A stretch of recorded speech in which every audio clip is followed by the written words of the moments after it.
प्रत्येक या मतदारसंघातल्या बूथवरून सामान्यपणाने जास्तीत जास्त लोक गैबी चौकात आणून ऐतिहासिक न भूतो न भविष्यती सभा त्या दिवशी 3 तारखेला आपण करायची आहे। राजेंचं मी मनपूर्वक पक्षात स्वागत करतो।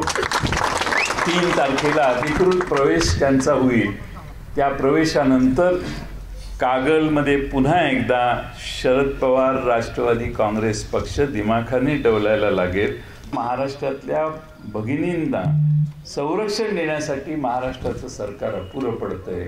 उद्या काही पक्षांनी विरोधी पक्षांनी आपली भूमिका जाहीर केलेली आहे, पण 3 तारखेला प्रत्येक या मतदारसंघातल्या बूथवरून सामान्यपणाने जास्तीत जास्त लोक गैबी चौकात आणून ऐतिहासिक न भूतो न भविष्यती सभा त्या दिवशी 3 तारखेला आपण करायची आहे।